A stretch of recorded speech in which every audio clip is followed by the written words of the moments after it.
Hello everyone, good ये morning. मैं आप लोगों को गुड सुबह हो मॉर्निंग गया बोल है। रही हूँ। आज सभी को और दुर्गा दुर्गा पूजा की मैया की बहुत बहुत आप सभी को शुभकामनाएं। नवरात्रि की शुभकामनाएं दे रही हूँ। उसके बाद मैं रेडी हो गई क्योंकि आज बहुत पूजा था और 9 बजे का पंडित जी ने समय दिया था, तो उससे पहले मुझे सारी तैयारी करनी थी। और तैयारी तो मैंने कल ही कर दी थी। और आज जो भी है मूर्ति रखना है, मुझे मूर्ति रखना है, पूरा सारा व्यवस्था करना है क्योंकि पंडित जी 9 बजे आ जाएंगे। इसके पहले मैं नहा धो करके रेडी हो गई। बच्चे चले गए थे स्कूल, बेटी चली गई थी, बेटा था उसका तबीयत ठीक नहीं था तो शायद उसको थकान हो गई थी। और मैं ये रेडी हो गई क्योंकि आज शैलपुत्री पहला दिन है ना नवरात्र का, तो शैलपुत्री माता का आज पहला दिन है। और आज ही के ये जो बैसाख का नवरात्र था, इसी दिन मेरी बेटी अपर्णा पैदा हुई थी। इसी दिन 9:20 पर ये हुई थी। आज ही के दिन मेरे दोनों बच्चे नवरात्र नहीं हुए हैं। चैत्र के नवरात्र में रुद्र हुआ है, जो छोटा वाला बेटा है, जो छोटा बेटा है, और बेटी जो है इस वाली नवरात्र के पहले दिन हुई थी। और सुबह 9:20 पर मुझे पूरा एकदम होश था क्योंकि मेरे दोनों बच्चे सीजरियन हुए हैं। तो मैंने टाइम मुझे देखी हुई थी कि मैं 9 बजे गई थी, 20 मिनट में मुझे ऑपरेशन करके निकाला गया था। तो ये मैं तैयार हो गई चूड़ी पहन के, मैं पहन के चूड़ी एकदम तैयार हो गई क्योंकि मुझे शुरू से ही मैं जब भी दुर्गा पूजा नवरात्र आता है तो मैं रोज़ साड़ी पहनती हूँ और अलग अलग कलर की अलग अलग दिन पहनती हूँ। आज मैंने पीला पहना था और ये मैं इयरिंग दिखा रही थी क्योंकि मुझे सोते समय इयरिंग पहन के सोने में ना मुझे चुभता है, तो मैं सो नहीं पाती, इसलिए मैं इयरिंग चाहे कोई भी हो मुझे निकाल के ही सोती हूँ। छोटा है तो मैं पहनी रह जाती हूँ, मुझे चुभता नहीं। अगर कुछ वैसा है जो हल्का सा भी मुझे वो होगा कि सोने में चुभता है तो मैं निकाल देती हूँ, फिर भले ही सुबह मैं पहन लूँगी, लेकिन रात में मैं पहन के सो ही नहीं सकती। मुझे कंफर्टेबल एकदम चाहिए सोते समय कि मतलब फंसे ना कुछ भी। तो ये मैं रेडी हो गई हूँ, आप लोगों से मैं बात भी कर रही हूँ। ये ऐसे ही है मेरा पूरा फाइनल लुक। अब मैं ऐसे ही चलूँगी क्योंकि मुझे जल्दी भी हो रही है। अब देखिए यहाँ जाने के बाद ये हालत थी वहाँ माता जी कमरे। अब इसको हमको पूरा सेट करना है। बहुत सारा काम हुआ है, सारा सामान मैंने एक जगह एकत्रित करके रखा है कि मुझे बहुत ज़्यादा दौड़ भाग ना करना पड़े। ये पूजा मेरा हमेशा से ये रहता है कि मेरा एक दिन पहले सारा सामान निकाल के मैं रख देती हूँ कि मुझे वहीं पे मिले और वहीं पे मैं फटाफट फटाफट करूँ। फिर भी मुझे यहाँ पे टाइम लग जाएगा क्योंकि सारा फोटो मतलब सब कुछ पोंछ पाछ के रखा हुआ है। फिर भी यहाँ भोगों का एक दिन पहले का सब मैं हटा रही हूँ। अब मैं उसको पूरा एकदम हटा करके क्लीन करूँगी, एक बार हल्का सा पोछूंगी क्योंकि डस्ट वगैरह तो चला ही जाता है जितना भी करते रहिए साफ सफाई। अब पोंछ पाछ के पोछूंगी और यहाँ मैं ठाकुर जी का पहले तो सिंहासन का वस्त्र बदलूंगी क्योंकि वहाँ पे भी मैं ठाकुर जी का भी मतलब वस्त्र बदलूंगी। उनके सिंहासन पर जो एक गद्दा बना है उसका भी मैं ऊपर वाला वस्त्र बदलूंगी। अभी मैं देख रही हूँ कि मैं कैसे करूँ। अभी मैं शुरुआत हो गई पोंछ पाछती हूँ, लाल कपड़ा भी मैंने बिछा दिया था। अब मैं ये ठाकुर जी का वस्त्र मैं वहाँ का व्यवस्था कर रही हूँ, मैं बदल दूँ। अब बदलने के बाद मैं ठाकुर जी हैं, भोलेनाथ जी हैं, थोड़े छोटे से हैं, उनका भी बदलना है, वहाँ भी मैंने सिंहासन रखा हुआ है। अब ये सब मेरी सासू माँ ने पहले से ही रखा था लड्डू गोपाल, तो जैसे मैं भोग तो नहीं लगाती हूँ जो ठाकुर जी का है, लेकिन मैंने सुबह शाम भोग लगता है। ऐसे जैसे सबके घर में ठाकुर जी रखते हैं भोग लगाते हैं, वैसे नहीं हम लोग भोग लगाते हैं, सुबह शाम में बस भोग लगता है। और ये मैं थोड़ा साफ सफाई में तो टाइम लग ही जाता है, सिंहासन का पोंछ रही हूँ क्योंकि एक दिन पहले सब सफाई हो चुकी है। मैंने सूट नहीं किया क्योंकि इतना सारा काम होता है, कहाँ क्या क्या सूट करूँ समझ में नहीं आता है। तो फिर ये मैं वहाँ पे तैयार कर रही थी। और जब माता जी नवरात्रि आती है ना तो मुझे अलग ही एक एनर्जी आती है और एक तरह ही वाइब्स आती है कि जैसे लगता है ना कि ठंडी ठंडी हवाएं चलने लगती है और मेरे अंदर कितनी ताकत आ जाती है मुझे खुद ही नहीं पता चलता। अब ये 9 दिन ना हस्बैंड 9 दिन के नवरात्र व्रत रहते हैं, पाठ भी करते हैं और वो तो करती हैं, लेकिन मैं भी अपना उन्हीं के साथ लगी रहती हूँ। अब ये 9 दिन मैं लहसुन प्याज नहीं खाऊंगी बिल्कुल, और सुबह का पूजा पाठ, शाम का पूजा पाठ, घर का सारा काम मैं कर लूँगी और मैं अभी मंदिर भी जाऊँगी, किसी किसी दिन आप लोग को दिखाऊँगी। ये सारा मैं अभी रख रही हूँ, एक एक करके पूछ पाछ के मैं रखती जाऊँगी और रखने के बाद सब कुछ सेट कर दूँगी।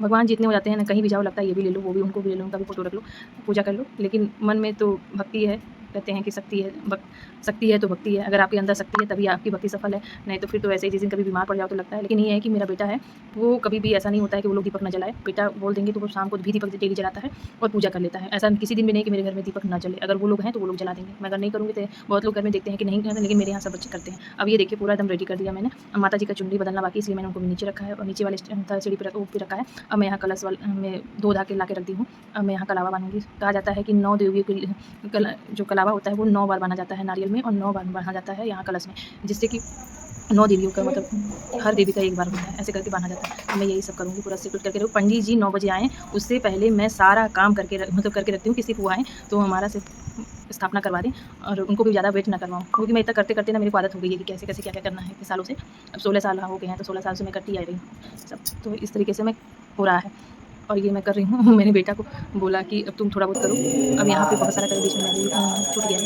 अब यहाँ पंडित जी आ गए थे तो आरती हो रहा था, तो आरती हो रहा है। अब आरती होने के बाद पंडित जी चले जाएंगे, फिर जब तक हम 9 बजे बोले थे तो वो 10 बजे आए, 1 घंटा लेट आए। तो हस्बैंड बोल रहे थे कि हमें लेट हो रहा है, अब क्या करें, वो भी उनको भी बहुत सारा काम रहता है तो वो भी अपना चले जाते हैं। ये लोग भी अब कहीं भी जाते हैं तो ज़रूरी नहीं कि सब लोग काम करके रखें ना, मतलब सारा पूजा पाठ का सारा व्यवस्था करके रखें। बहुत लोग तो कुछ भी नहीं किए रहते हैं, पंडित जी को बोलते हैं नहीं करना पड़ता, लेकिन मैं बहुत सारा काम करके रखती हूँ तो उनको ज़्यादा काम ना करना पड़े, ना इंतजार करना पड़े, इसलिए मैं पहले से ही सारा कुछ प्रिपरेशन करके रेडी करती हूँ। अब यहाँ हमारी आरती चल रही है, अब आरती का एंजॉय करिए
दुर्गा मैया की जय, काला मैया की जय, माता की जय, भगवती की जय, कंजुराम की देवी की, आदिपुरी माई की जय, भगवान की, महाराज की जय, भगवान की, श्री माता की जय, भगवान की, धर्म की, धर्मदा प्राणियों में गौरवा, माता की, समाज की, सब धर्म की, सब भक्तन की, अभी अब यहाँ पे जयकारा लगवा रहे थे। मुझे अब जयकारा लगाने के बाद अब ये पूजा माता रानी की मैं अच्छे से करवा दिया और क्षमा प्रार्थना कर दें, जिससे भी जो भी गलती हो चुकी है माता रानी माफ़ करें भैया पूजा में। और उसमें स्थापना हो गया है, अब हम लोग उनका प्रसाद जल्दी में है क्योंकि वो बोल रहे हैं कि हमको कहीं बार बार उनको फ़ोन आ रहा था। आज के दिन सभी लोग अधिकतर लोग अपने घरों में स्थापना करवाते हैं, गुरु जी को बुलाते हैं। चलिए आइए, मेरी सासू माँ को बुलाया गया था कि आप भी आइए प्रसाद ले लीजिए। वो अपना आई थी प्रसाद लेने, प्रसाद लेके चली गए। अभी गुरु जी हमको दे रहे हैं प्रसाद, बेटे को भी देंगे प्रसाद। हम सबको अपने हाथों से देते हैं। कहा जाता है कि जो प्रसाद देते हैं उसको स्वाधीन महिलाओं को अपने आंचल में लेना चाहिए। और वो जब इधर देखे तो कैमरा ऑन था, देख कर वो हंस रहे थे कि ये क्या हो रहा है रिकॉर्डिंग। ये आप लोग भी आके जैसे माता रानी आप लोग पे भी कृपा बनाए रखे और जो भी आपकी मनोकामना है वो पूर्ण करे माता रानी, सभी की मनोकामना पूर्ण करे। जय हो माता रानी, पुत्री की जय। आई होप आप सबको वीडियो पसंद आया होगा ब्लॉग हमारा ये। और अगर अच्छा लगा तो शेयर करिए। मेरा उसके बाद मैंने मखाना मूंगफली कर दिया था चाय के साथ, तो कॉफ़ी पीते कॉफ़ी मैंने बना दिया था सबको।